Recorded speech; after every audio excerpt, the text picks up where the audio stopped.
Sejam bem-vindas e bem-vindos à nossa 8ª aula, que é sobre o princípio da casa dos pombos. Então vamos começar com o Teorema 1, que é exatamente o princípio da casa dos pombos.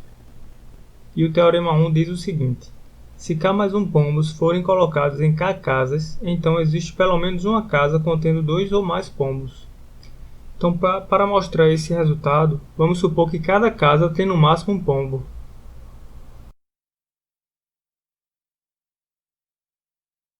Então, se cada casa tem no máximo um pombo, e temos K casas, o número máximo de pombos seria K, o que é uma contradição, pois temos K mais um pombos.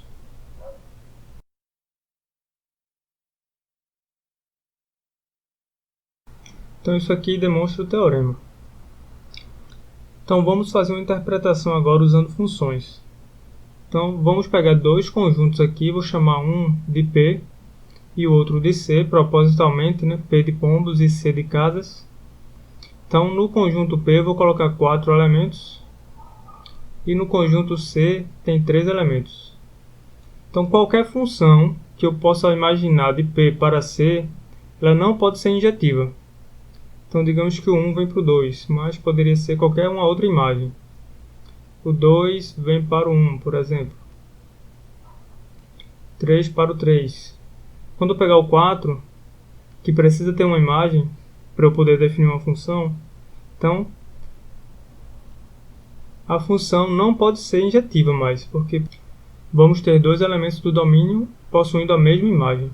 Então isso é uma interpretação do princípio da casa dos pombos usando funções. Ou seja, sempre que o domínio tiver mais elementos que o contradomínio, não vai existir uma função injetiva.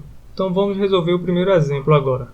Vamos mostrar que em um grupo de 367 pessoas, pelo menos 2 fazem o aniversário no mesmo dia. Então, chamando de P o conjunto das pessoas e C o conjunto dos dias, temos o que? A cardinalidade de P é 367. E a cardinalidade de C vai ser, no máximo, 366 se o ano for bissexto. Então, como temos mais elementos no conjunto P do que no conjunto C, pelo menos 2 pessoas fazem aniversário no mesmo dia, pelo princípio da casa dos pombos. E imaginando agora a situação com conjuntos, se no domínio eu tenho 367 elementos e no contradomínio eu tenho 366, qualquer função de P para C não vai poder ser injetiva. Vai ter 2 elementos aqui no domínio com a mesma imagem. Isso mostra que pelo menos 2 pessoas fazem aniversário no mesmo dia. Então o primeiro exemplo foi muito simples, vamos agora para um que seja um pouco mais complicado. Ele diz o seguinte: mostre que entre 9 números que não possuem divisores primos maiores que 5, existem 2 cujo produto é um quadrado. Então, se todos os divisores não podem ser maiores do que 5, então cada número, desse conjunto vai ter que se escrever nesse formato aqui. 2 elevado a A, 3 elevado a B, 5 elevado a C, com A, B e C naturais. Certo? Qualquer um desses elementos, desses números que não possuem divisores primos maiores que 5, vai ter que se escrever desse jeito. Vamos chamar de P um conjunto com 9 números que se escrevem dessa forma aqui. Então vou dizer que P é da seguinte forma. Certo? O primeiro elemento vai ser 2 elevado a A1, 3 elevado a B1, 5 elevado a C1, até o nono elemento, que é 2 elevado a A9, 3 elevado a B9 e 5 elevado a C9. Então, como esses A's, B's e C's são arbitrários, eu estou pegando um conjunto que possui 9 elementos satisfazendo as condições do enunciado aqui. Agora observe que a paridade aqui, desses A's, B's e C's só pode ser par ou ímpar. Não tem outra possibilidade. Então pegue C como um conjunto que representa as paridades desses elementos aqui, desses A's, B's e C's. Então aqui eu vou ter o par ou ímpar, vou colocar um exemplo aqui, par, par, ímpar. Então esse conjunto C ele vai ter 8 elementos, porque para essa entrada aqui pode ser par ou ímpar, são 2 opções.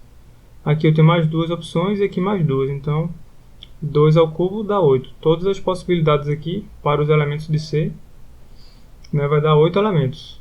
Posso até listar aqui.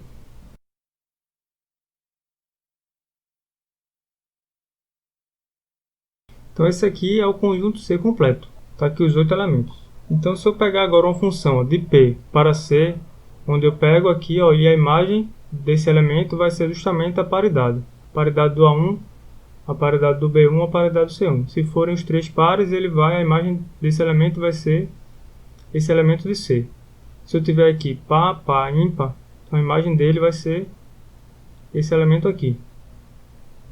Então, como em P eu tenho 9 elementos e em C eu tenho 8, não vai ter função injetiva de P para C. Ou seja, 2 elementos aqui vai ter a mesma imagem. Vou ter 2 elementos em P com a mesma paridade aqui. Então, digamos que seja com índice I e J. Então, se eu pegar 2 elevado a AI, 3 elevado a BI, 5 elevado a CI, e multiplicar por 2 elevado a AJ, 3 elevado a BJ, 5 elevado a CJ. Quando eu fizer esse produto, o resultado vai ser 2 elevado a AI mais AJ, vezes 3 elevado a BI mais CJ, vezes 5 elevado a... Opa, aqui é B, né?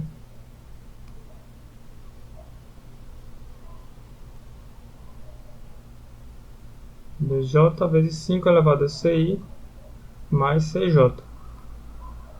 Mas veja só, o resultado aqui, ó, se a I e a J têm a mesma paridade, se forem os dois pares, o resultado é par. Se são os dois ímpares, o resultado também é par. Porque ímpar mais ímpar é um número par.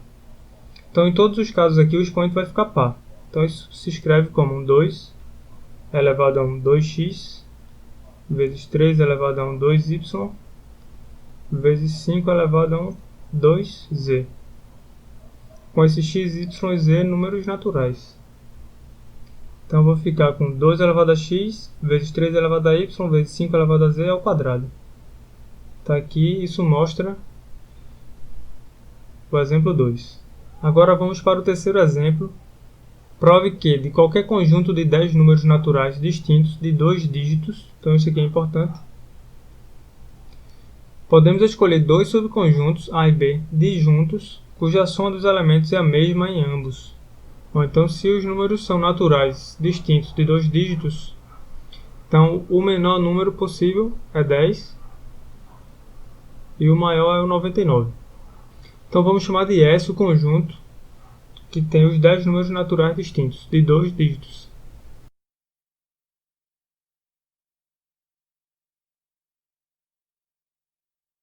Então, S sendo um conjunto com os 10 números naturais distintos de 2 dígitos, a soma máxima possível para S seria no caso em que S é o conjunto que vai de 90 até 99.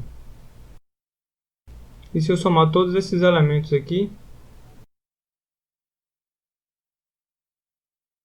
então a soma dos elementos de S é 945. Eu vou até mostrar aqui na calculadora para vocês.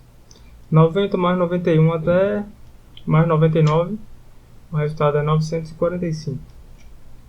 Agora considere o conjunto das partes de S, também conhecido como conjunto potência, mas eu acho que ele é mais conhecido como conjunto das partes. Esse conjunto das partes é formado por todos os subconjuntos de S.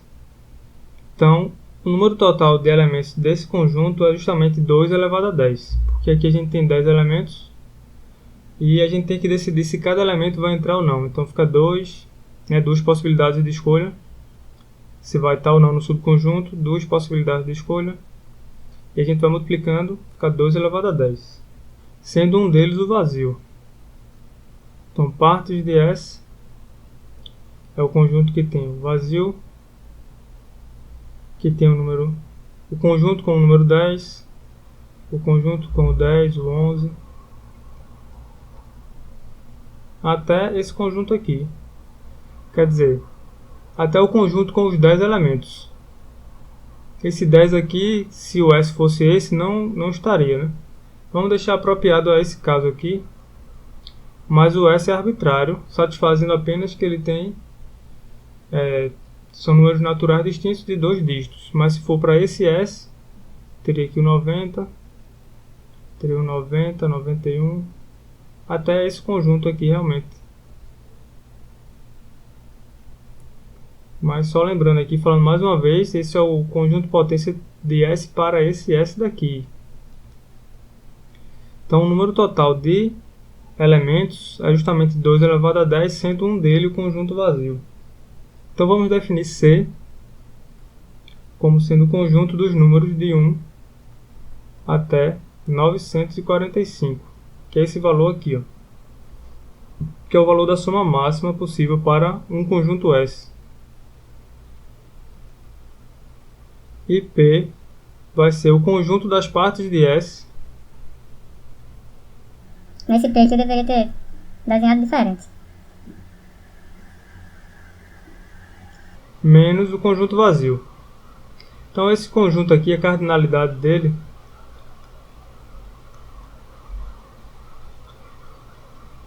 é 2 elevado a 10 menos 1.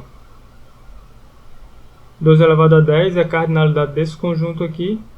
E como eu estou tirando um elemento, então eu subtraio 1. E esse valor é 1023. Então veja só, se eu tenho mais elementos em P do que em C, pelo princípio da casa dos pombos vai ter pelo menos 2 subconjuntos aqui, que a soma vai ser igual, vai estar aqui em C. Pelo menos 2 elementos, que eu vou chamar de A e B, pertencendo a C, possuem a mesma soma dos elementos. Então, se A interseção B for vazio, se eles são disjuntos, acabou o problema. Se não forem disjuntos, a gente pode fazer o seguinte, definir uma linha como sendo A menos A interseção B e um B' como sendo B menos A interseção B. Agora, a soma dos elementos também vai ser igual, de A' e de B', e eles são disjuntos. E acabamos o problema. Então vamos para a segunda versão do princípio da casa dos pombos. E para essa versão vamos precisar de usar a função teto. Então a função teto, que usa como se fosse um colchete, mas é só a parte de cima, ela vai dos reais para os inteiros. E ela é o menor valor, né, o mínimo dos valores inteiros, tal que z é maior ou igual a x. O teto de x é o menor valor desse conjunto. Z inteiro, tal que z é maior ou igual a x. Observe que o teto de x sempre vai ser menor que x mais 1 para qualquer x real. Então o lado de cá, ó, esse lado aqui, pertence aos inteiros. Esse lado aqui pertence aos reais. Pode ser inteiro no caso de x ser inteiro. Então aqui vamos fazer uns exemplos simples aqui. Por exemplo, o teto de 0,5 é o menor inteiro que é maior ou igual a esse valor aqui, a 0,5. Então o teto de 0,5 é o número 1. O teto de 3,1 é o menor inteiro que é maior ou igual a 3,1. Então o menor inteiro que satisfaz isso é 4. Então é assim que funciona a função teto. Então vamos agora para a segunda versão do princípio da casa dos pombos, que diz o seguinte: se n pombos forem colocados em k casas, então existe pelo menos uma casa contendo pelo menos essa quantidade aqui de pombos, ou seja, o teto de n sobre k. Então, para mostrar isso, vamos supor que nenhuma das caixas contém mais do que esse valor menos 1.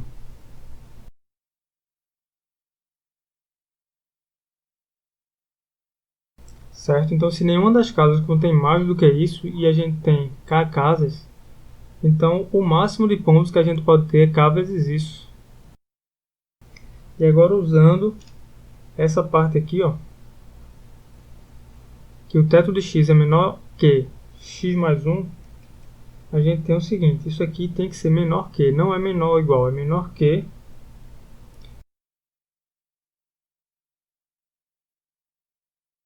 k, que multiplica n sobre k menos 1 mais 1. Então isso aqui cancela multiplicando K por N sobre K, dá N. Então a quantidade máxima de pombos vai ser menor que N. Só que isso é uma contradição, porque temos originalmente N pombos. Terminamos a demonstração. Então vamos resolver mais dois exemplos para acabar essa aula. Então o exemplo 5 diz o seguinte: 9 pontos são colocados no interior de um triângulo de área 4 cm². Então eu vou só fazer uma figura para representar isso.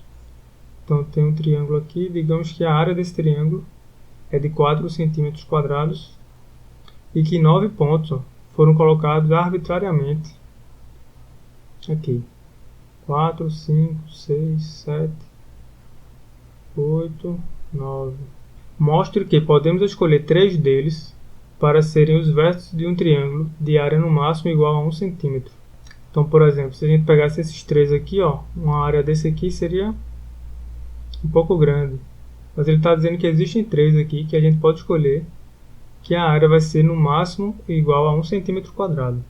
Então vamos chamar os vértices desse triângulo de área 4 de ABC. E vamos ligar os segmentos aqui, de forma que a gente forme 4 triângulos com área 1. Não é possível fazer isso. Eu não estou dizendo que a figura aqui representa fielmente o que eu estou falando, mas se esse triângulo tem área 4, posso subdividir aqui com 4 triângulos, cada um com área 1. Então, como temos 9 pontos e 4 triângulos, usando a segunda versão do princípio da casa dos pombos, o teto de 9 sobre 4 é 3. Então vai ter 3 pontos que vai estar dentro de um triângulo desse aqui. Por exemplo, esses 3 aqui. Eles não sendo colineares, que está aqui como hipótese, não tem 3 pontos colineares, a área desse triângulo vai ser no máximo igual a 1, porque ele já está dentro de um triângulo que tem área 1. Então aqui terminamos esse exemplo. Vamos agora para o último exemplo. E ele diz o seguinte: assuma que em um grupo de 6 pessoas, cada par de pessoas consiste de 2 amigos ou 2 inimigos. Mostre que existem 3 amigos mútuos ou 3 inimigos mútuos. Então vamos definir aqui algumas coisas antes de resolver.